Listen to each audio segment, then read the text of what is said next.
उस राजा का नाम प्रताप सिंह था।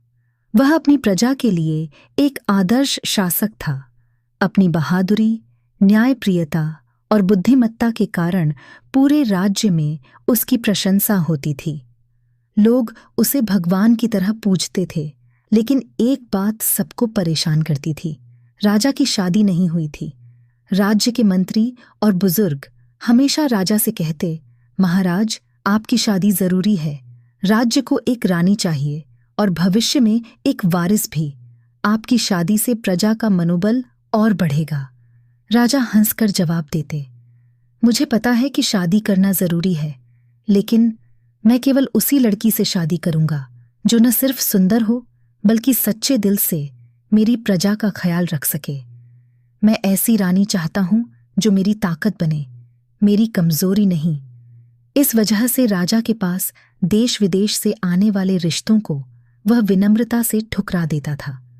हर किसी के मन में सवाल था कि आखिर वह कौन होगी जो राजा के दिल को छू सकेगी। एक दिन राजा अपने प्रिय सलाहकार आचार्य देवदत्त से बात कर रहे थे। देवदत्त ने कहा, महाराज, शायद आप अपनी रानी को खोजने में बहुत सख्ती कर रहे हैं। कभी कभी सच्ची खूबसूरती और अच्छाई देखने के लिए दिल की आंखों का इस्तेमाल करना पड़ता है। क्या आपने कभी प्रजा के बीच जाकर यह देखने की कोशिश की है कि वहां कैसी लड़कियां रहती हैं? राजा को यह विचार पसंद आया। उन्होंने तय किया कि वे एक गुप्त यात्रा पर निकलेंगे, जहां वे साधारण वेश में अपनी प्रजा के बीच रहेंगे और सच्चे दिल से रानी के लिए उपयुक्त लड़की की तलाश करेंगे। अगले दिन राजा साधारण कपड़ों में महल से निकल पड़े। उनके साथ केवल उनका सबसे विश्वसनीय सैनिक अर्जुन था।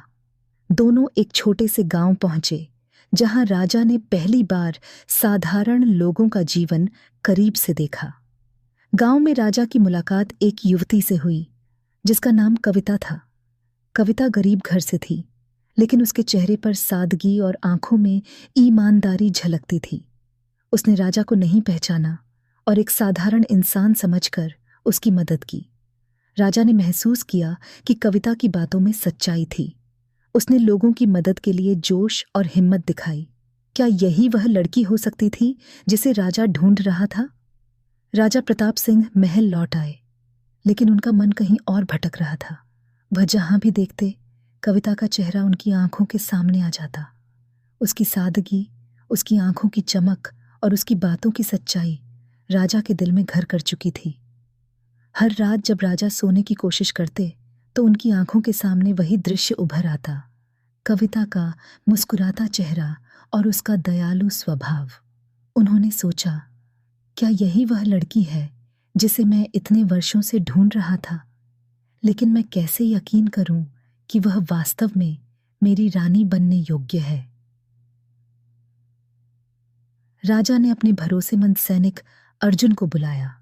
अर्जुन ने राजा के मन की हालत भांपते हुए पूछा, महाराज, क्या आप कविता के बारे में सोच रहे हैं?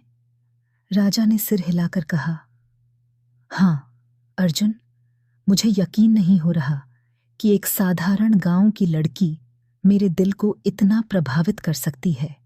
लेकिन मुझे यह पता लगाना होगा कि वह सच में वैसी ही है जैसा मैंने देखा। क्या वह मेरी रानी बनने के योग्य है? मुझे उसकी परीक्षा लेनी होगी। सबसे पहले मुझे यह पता लगाना है कि वह कहाँ रहती है।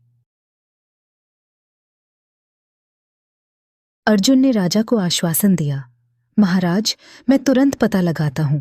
आप चिंता न करें, मैंने भी उस लड़की की सादगी को महसूस किया था। मैं जल्द ही उसकी जानकारी लेकर लौटूंगा। अगले दिन अर्जुन गांव की ओर रवाना हुआ। उसने वहां के लोगों से कविता के बारे में जानकारी जुटाई। पता चला कि कविता अपने बूढ़े माता पिता के साथ रहती थी। वह पूरे गांव में अपनी ईमानदारी और दूसरों की मदद करने के लिए जानी जाती थी। अर्जुन ने उसकी कुटिया का पता लगाया और वहां से लौटकर राजा को सब कुछ बताया।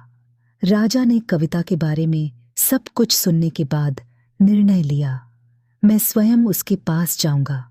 लेकिन इस बार भी साधारण वेश में मैं देखना चाहता हूं कि वह मेरी सच्चाई जाने बिना मुझे कैसे समझती है। साथ ही मैं उसके जीवन और स्वभाव को और करीब से जानना चाहता हूं। अगले दिन राजा साधारण वेश में फिर से गांव पहुंचे। इस बार उन्होंने अपनी पहचान छिपाकर कविता के घर के पास एक वृद्ध किसान का रूप धारण किया। वह कविता के कार्यों को ध्यान से देखने लगे। कविता ने एक बार फिर अपनी विनम्रता और मददगार स्वभाव से राजा का दिल जीत लिया। वह न केवल अपने माता पिता का ख्याल रखती थी, बल्कि गांव के गरीब और जरूरतमंद लोगों की मदद भी करती थी। एक दिन जब कविता ने राजा को वृद्ध किसान के रूप में देखा तो उसने उनसे पूछा, बाबा, आप यहाँ अकेले क्यों रहते हैं? क्या आपकी कोई देखभाल करने वाला नहीं है? राजा ने झूठी कहानी बनाकर कहा, मेरे बच्चे नहीं हैं और मैं अकेला हूं, लेकिन तुम जैसी दयालु लड़की से बात करके मुझे सुकून मिलता है। कविता ने मुस्कुराकर कहा, आप चिंता मत करें बाबा, मैं यहाँ हूं। जब भी आपको मेरी जरूरत हो, आई तई त्यापी मैं इसके बली सकते हैं।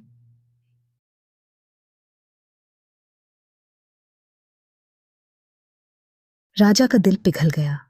वह सोचने लगे, ऐसी लड़की ही मेरे राज्य की रानी बनने के योग्य है। मुझे अब कविता को अपनी सच्चाई बतानी होगी। राजा प्रताप सिंह के मन में अब कोई संदेह नहीं बचा था कि कविता ही उनकी रानी बनने के योग्य है। लेकिन उन्हें इस बात की चिंता थी कि वह अपनी सच्चाई कैसे बताए। क्या कविता उन्हें स्वीकार करेगी या उनके साधारण रूप को देखकर उसे धोखा महसूस होगा? अगले दिन राजा ने कविता को एक बहाना बनाकर अपने पास बुलाया। उन्होंने कहा, बेटी, मेरे पास कुछ दिनों से एक बड़ी परेशानी है।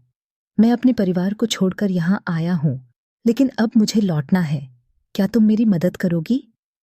कविता ने बिना कोई सवाल किए कहा, बाबा, आप चिंता मत करें, मैं आपकी हर संभव मदद करूंगी।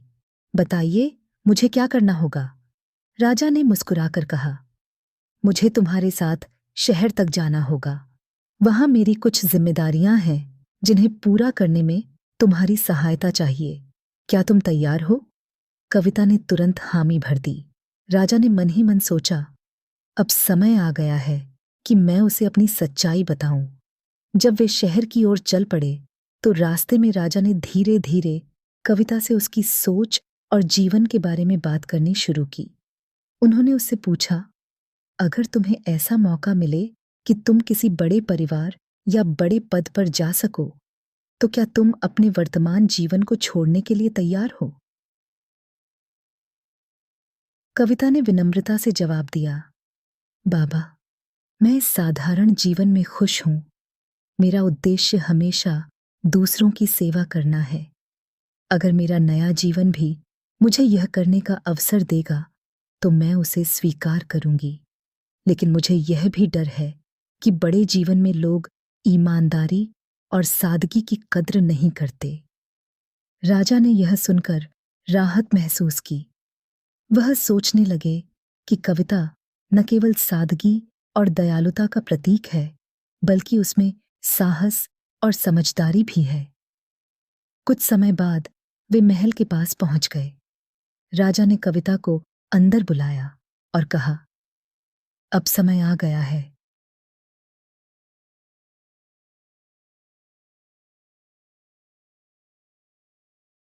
कि मैं तुम्हें अपनी सच्चाई बताऊं।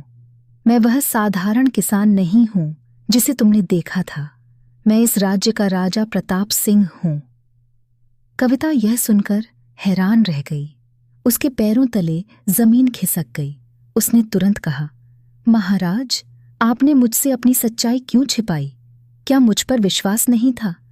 राजा ने गंभीरता से कहा, नहीं कविता, मेरा उद्देश्य तुम्हारा अपमान करना नहीं था।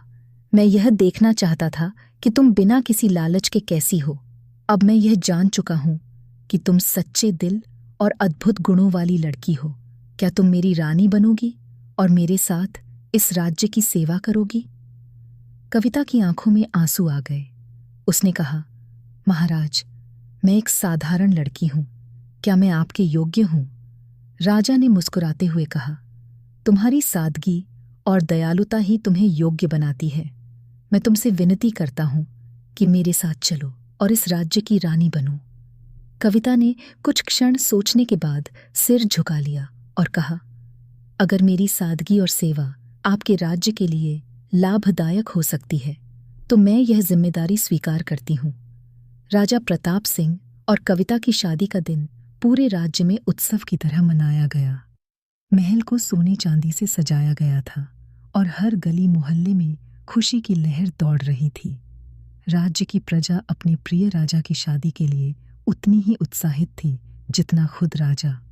जब कविता शादी के लिए तैयार हुई तो उसकी सुंदरता देखकर हर कोई मंत्रमुग्ध हो गया। लाल जोड़े में सजी कविता सचमुच किसी परी से कम नहीं लग रही थी। उसकी आंखों की चमक, चेहरे की सादगी और व्यक्तित्व की गरिमा ने सभी का दिल जीत लिया। महल के बाहर लोग उसकी एक झलक पाने के लिए बेसब्र खड़े थे।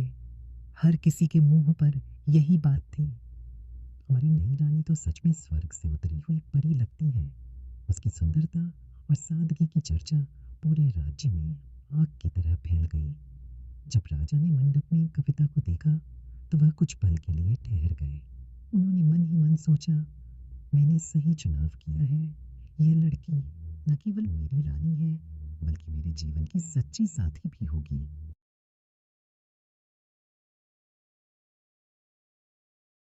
शादी के बाद कविता ने धीरे धीरे अपनी नई जिम्मेदारियों को समझा और अपनी दयालुता और बुद्धिमत्ता से राज्य की प्रजा का दिल जीत लिया।